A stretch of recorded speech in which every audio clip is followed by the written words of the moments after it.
Welcome back, guys, and thank you for joining me for another episode of Her Heads in the Cloud. This is a special one because I've got Sirisha joining me, who's currently an engineering manager at MYOB. But I'll let you introduce yourself properly, Sirisha. Yep, thank you, Egle. Hey everyone, I'm Sirisha, and I started my career maybe 14 years ago when I joined as a graduate as an associate engineer. Those early years, I primarily worked as a systems administrator and on on-premise cloud solutions, and then slowly grew into the cloud-based environments. So as the industry evolved, I think I kind of grew with it and picked up the Mm-hmm. roles as they evolved. Today, I'm currently an engineering manager in MYOB, and I'm privileged to lead cloud engineering and pathway engineering CI/CD teams.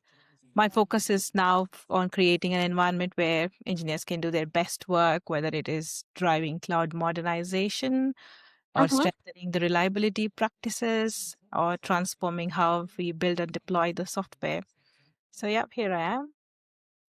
Awesome. Thank you so much, Sirisha. And we'll dive straight into our first topic. But what initially first sparked your interest in people leadership? Was there a particular moment where you realized this is my space? Hmm. Uh, I think my interest in people leadership, it did not happen through a single moment. It kind of builds up over the time. I think I've always believed that everyone has something special that they do really well, something which is unique to them. But without realizing it naturally, I went into that leadership space because of like sharing ideas, improving the process, helping each other, even if it's in the complex situations, working through solutions. Mm-hmm. And I did not think that was my strength all the way through. Oh, When I was really? leading more projects, I think I saw those opportunities to make things better, whether it was writing a clear email to a customer or documenting the steps and sharing with the team members.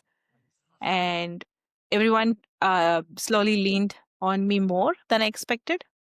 They were Mm-hmm. coming to me for more suggestions or mentorship, coaching. I think it's mainly we don't look for someone to do it for us, but just take that step, keep volunteering for things, putting myself Mm-hmm. out there, trying new things. So I think it's naturally came in where I found that that's my best strength. So when I picked Mm-hmm. up more, I think it impacted people around me more in a positive way. And Mm-hmm. that's when it sparked a moment, I guess, maybe saying, okay, that's my strength naturally. So I Mm-hmm. should keep doing it more, which will help everyone around me as well. Absolutely. And it seems like you've absolutely strived in that environment. So it's glad that you realized that change. Mm, Um, could you potentially share a defining moment or perhaps challenge that has shaped how you lead today? mhm. Yeah, I think follow on from that previous question. I think when I saw that genuine support, guidance, and being leaders where we can unblock people to continue their momentum and their energy in their day to day. I've been in that situation where sometimes I see that guidance missing or I did not get that enough support. But there were also situations where there was lots of mentorship and leaders who made a huge difference in my career. I Mm-hmm. think that moment where it hit me how important it is to have that mentorship and guidance and the leadership coming for support and Yeah. how it was helpful to drive our career. Mm. Mm-hmm. And the funny thing was, I didn't always appreciate that when the leaders were shaping that for me. I felt like Really? it was not what I wanted to do. But then when I look back, it all made sense how I evolved over the time, how Mm-hmm. it actually takes an huge impact in how we shape ourselves. Like, could be willing to share the feedback, even if it's uncomfortable. Like, that is one of the greatest gifts I think you can give someone, giving that honest feedback and transparent inputs into how things can shape. Because sometimes we just don't see it naturally where we are lacking, but Yeah. the real mentor or a true leader will notice that and share. So I think we should be in that open space to view. So yeah, career growing is where the defined the leadership for me, and how I lead it, like considering the people's requirements, inputs, and the genuine care and support for them. Yes, absolutely. And just on that topic of mentorship, is there any advice that you could give to anyone that's starting off? Is there a particular way that you found your mentors? I know sometimes you might stumble across them from a company that you work at, or what would you yeah, is there anything you're able to share on that front? Yeah, that's a really good one because when we try to start any new job or a role, we always maybe sometimes hesitate. Should we ask the question or should we just hold ourselves back? But Yeah. take the step ahead, and it's fine to not know it all, but not Mhm. asking is a failure, I would say. So when we ask that question, and when you find who is coming to you with a suggestion or a guidance, and you Mhm. find someone being approachable or being able to help you in the direction that you want, you can approach them, say, Mhm. hey, can you help mentor me, or do you have time or bandwidth to support me? And they may say yes or they may say no, and it's okay because Mhm. you have tried asking. And or they may say, oh, maybe this person can do better job, oh, then you can reach Yeah. out to. So it's always, I believe it's on us to find that mentor, because it's our career that we should be driving, and Yes. looking for help, looking ways to improve every day. Yeah, I think that's where, always keep on the look for better Yeah. opportunities, where someone can mentor us or guide in that direction. Yeah, absolutely. It's one of those things you have to get out of your comfort zone, and ultimately, if you don't ask, you don't get. So it's better to ask the question and see what the result can be. True. And what would you say the core ingredients of a truly high performing engineering team are? Obviously, technical skills play a part in that, but beyond the technical abilities as well. Yeah, I think huge part is the trust. It starts with the trust, because I think Uh-huh. when we start with it, people don't hold, people hold back if they don't feel they can share or they can grow together.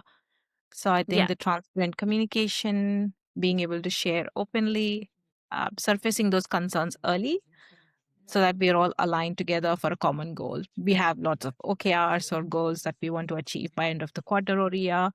But if we cannot work together in the environment where we can share and talk freely, Yeah. feeling that safety to fail sometimes, that will be a big one.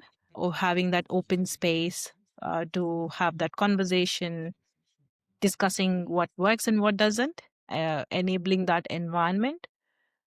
These Uh-huh. are few of the core areas for having that high performance team. Technical skills, yes, we can develop over time. Yeah. But if we have that more, but not rest of it, like having that culture in the team where we cannot collaborate, then that will Yes. be a huge challenge. So Yeah.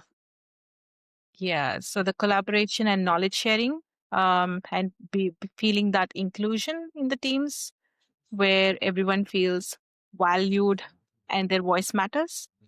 So when they're feeling included, they contribute more. They feel cared for and they feel like they're part of the group. They would want Uh-huh. to more thoughts, and they may also go do few steps, trying few things on their own and say, hey, I tried this and this did not work or this worked.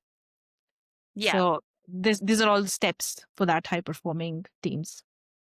Yeah, absolutely. And there's phrases out there that, you often hear trust is something to be earned or to be built. Mhm. So what's your approach to it if, you have new team members that are joining? Is trust something to be immediately given, or is it something that is built over time? How are you able to, I guess, navigate that a little bit better? Yeah, that's a great question. Definitely built over time. We cannot say, Mhm. hey, I'm your leader, just trust me. Doesn't work that way.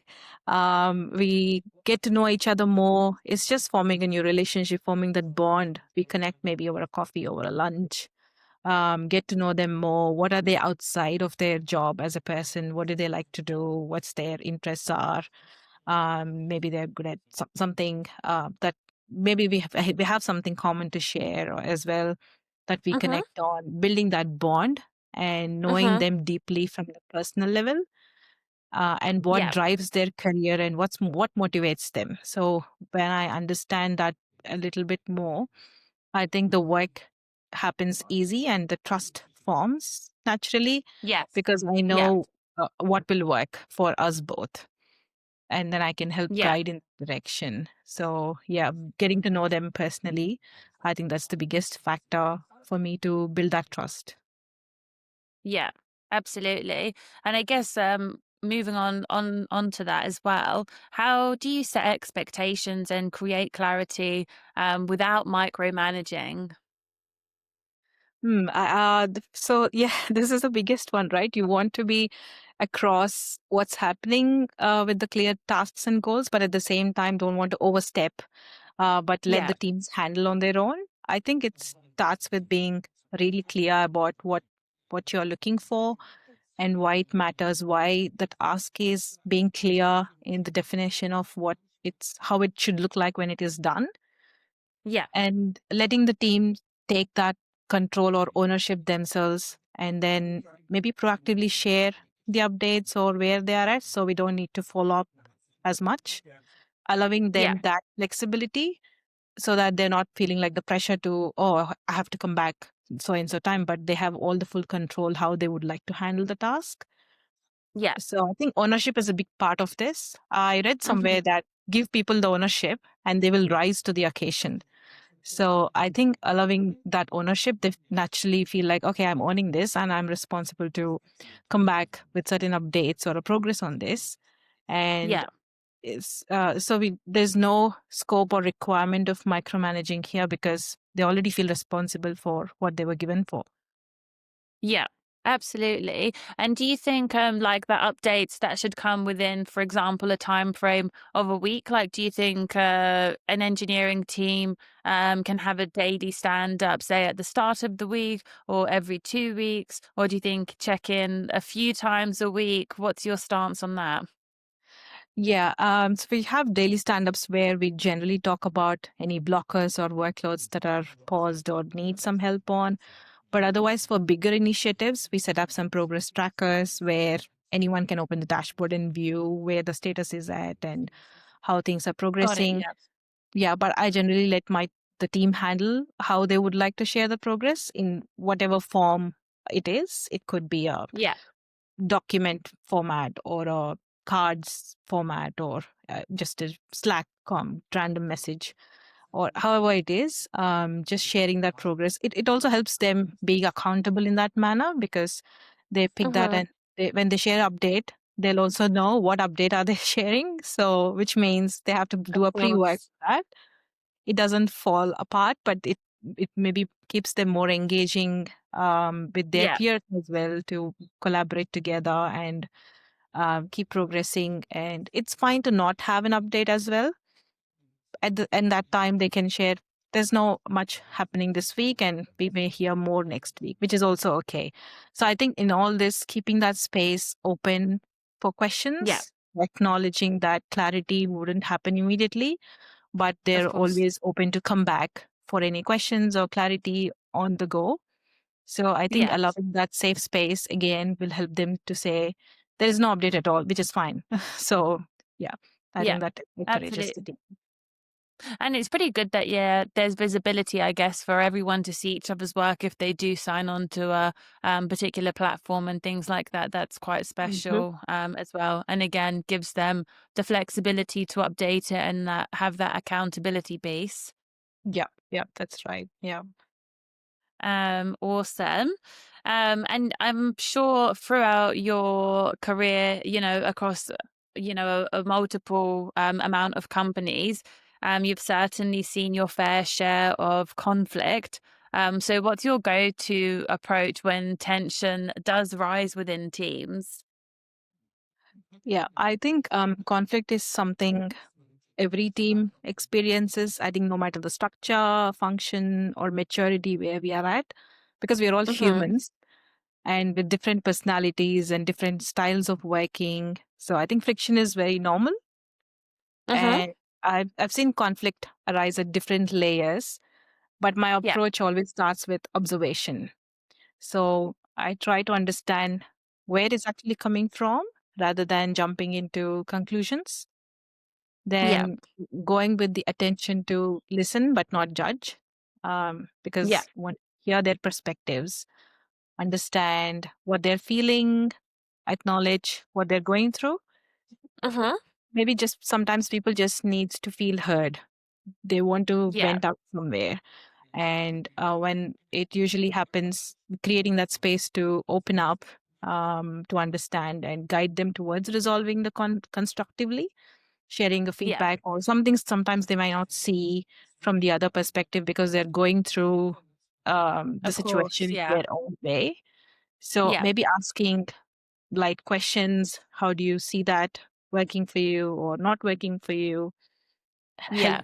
enabling them to answer certain things. Maybe, yeah, that will help bring something out of that situation. Maybe just listening first, acknowledging the feelings and creating that space for new perspectives.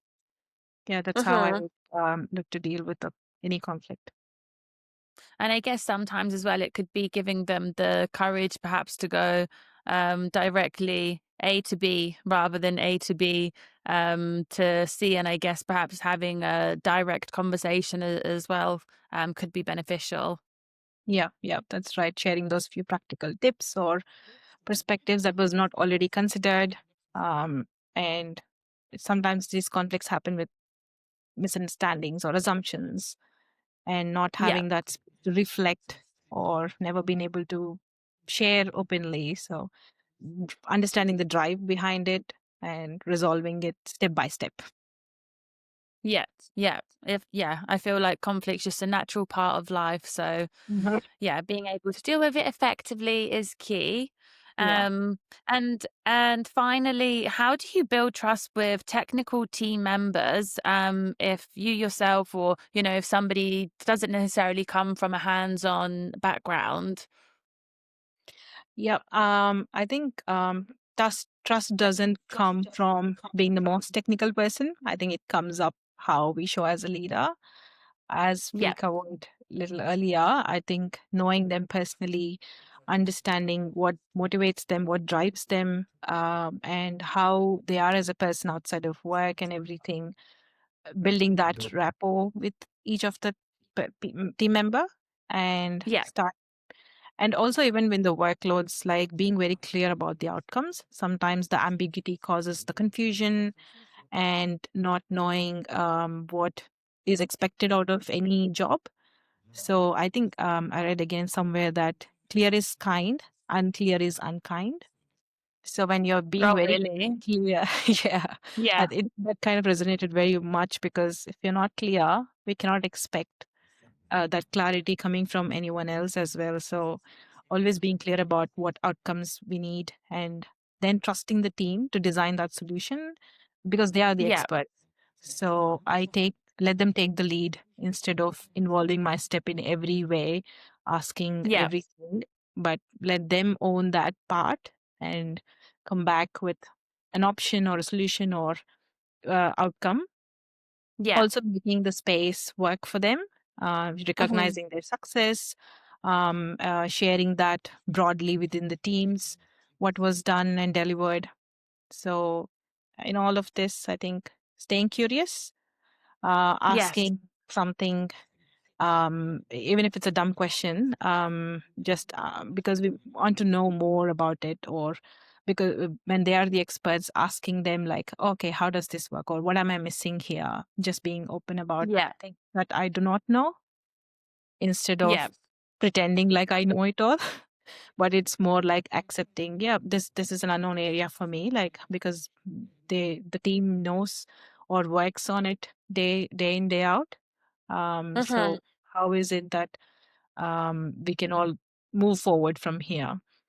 So I think, building trust by trusting in their abilities to resolve it.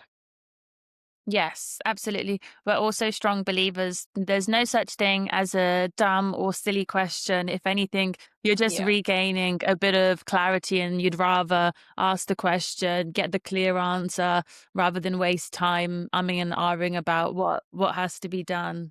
So it's, certainly a good approach. Yeah, that's right. Awesome. Well, thank you so much for joining me, Sirisha, and sharing your insights on leadership. It's been an absolute pleasure having you. And thank you, everyone, to tuning in to another episode of Her Head's in the Cloud.